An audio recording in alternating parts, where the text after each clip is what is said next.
हम्माम बिन मुनब्बे ने किससे हदीसें सुनी है? सैयदना अबू हुरैरा से। और अबू हुरैरा ने किससे सुनी है? रसूलुल्लाह। सिर्फ एक वास्ता, वो सहीफा हम्माम बिन मुनब्बे अपनी असल हालत में आज भी मौजूद है। ये कहते हैं बाद में 300 साल बाद लिखी। भी बहुत बड़ा मुगालता है कि रसूलुल्लाह सल्लल्लाहु अलैहि वसल्लम के दुनिया से चले जाने के बाद ये 300 साल बाद इतना बड़ा झूठ और इतनी बड़ी जहालत कोई नहीं हो सकती। 300 साल के बाद ये हदीसें लिखी गई, ये सबसे बड़ा झूठ है, ये मुगालता है। सैयदना अबू हुरैरा का वाकया मैं आपके सामने मुतअद्दिद मर्तबा रख चुका हूँ। सैयदना अबू हुरैरा ने अपनी मुस्नद जो है, जो अबू हुरैरा से रवायात अपनी जिंदगी में ही लिख ली थी। हजरत अबू हुरैरा का दौर कौन सा है? रसूलुल्लाह का दौर है। हजरत अब्दुल्ला बिन अमर बिन अल-आस ने सारी हदीसें रसूलुल्लाह की जिंदगी में लिख ली थी। उनको मना किया गया तो रसूलुल्लाह ने उन्हें लिखने का हुक्म दिया, रसूलुल्लाह ने अपनी जिंदगी के अंदर। और आपको रसूलुल्लाह सल्लल्लाहु अलैहि वसल्लम के खुतबात बताए फतह मक्का के मौके के ऊपर और वगैरह। तो रसूलुल्लाह सल्लल्लाहु अलैहि वसल्लम ने एक मरतबा बड़ा बलीग खुतबा दिया। तो अबू शाद साहबी थे, उन्होंने कहा मेरा हाफजा कमजोर है, आपने जो आज गुफ्तगू फरमाई है ये मुझे लिखवा दीजिए। रसूलुल्लाह ने हुक्म दिया अबू शाद के लिए लिख दो अपनी जिंदगी के अंदर। अब आपने बताना है हजरत अबू हुरैरा के शागिर्द हैं कौन? हम्माम बिन मुनब्बे। कितने बड़े ताबी हैं। और आप हैरान रह जाएंगे, ये जो लोग, ये जहालत का एक इतराज है, बिल्कुल ही जहालत का, जो इल्म हदीस से बेबहर, असल में ये उन लोगों का इतराज। हम्माम बिन मुनब्बे ने किससे हदीसें सुनी है?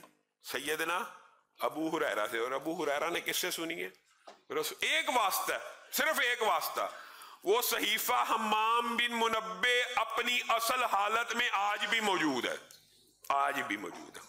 ये कहते हैं बाद में 300 साल बाद लिखी है। भाई यही हजरत आयशा की अहादीस, हजरत अब्दुल्ला इब्न उमर की अहादीस, अब्दुल्ला बिन अमर बिन अलास की, ये जो बड़े बड़े जिन्होंने ज्यादा रवायात की हैं सैयद, ये तो रसूलुल्लाह की जिंदगी में लिखी जा चुकी थी, इन्होंने बार बार दोहराई हैं।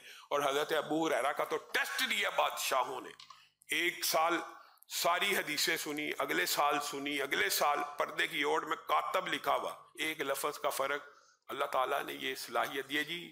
अजमी फितना है मुनकिरीन हदीस के ये हजरत अबू हुरैरा, हम्माम बिन मुनब्बे, इमाम मालिक, हदीस की जो पहली मुस्तनद तरीन किताब जिसको माना जाता था वो कौन सी थी? मोता इमाम मालिक। इमाम मालिक अजमी थे, इमाम अहमद इब्न हंबल अजमी थे।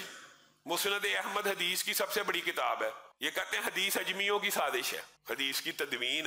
इमाम अहमद इब्न हंबल की मुस्नद इमाम अहमद इब्न हंबल है, मुस्नद शाफी मौजूद है। ये इमाम, हाँ, इन इमामों के शागिर्द गैर अरब भी थे। इससे क्या फर्क पड़ता है?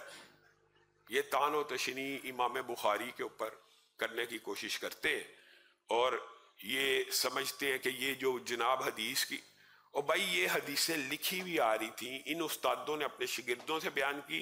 अगर किसी उस्ताद ने बिलफर्ज नहीं लिखी, उसके शागिर्द ने लिखी। यानी इसहाक बिन राहवई इमाम बुखारी की सनद में ऐसे ऐसे मुहद्दिसीन हैं कि उनके पास पूरी की पूरी हदीस लिखी हुई मौजूद थी। हाँ, लेकिन हदीस के अल्लाह ताला ने भी एक हिफज का सिस्टम, जैसे कुरान पाक का और दीन की हिफाजत का सिस्टम, कुरान पाक का हिफज किया, इस तरह हदीस भी इन मुहद्दिसीन को हिफज थी। इमाम बुखारी का जब टेस्ट लिया गया, आपके सामने ये वाकया भी रख चुका हूं, उलट पलट के संदे इमाम बुखारी ने कहा मैं इस हदीस को नहीं जानता, नहीं जानता, नहीं जानता, नहीं जानता। 100 हदीसें पढ़ी, 100 के 100 के बारे में इमाम बुखारी ने कहा मैं नहीं जानता।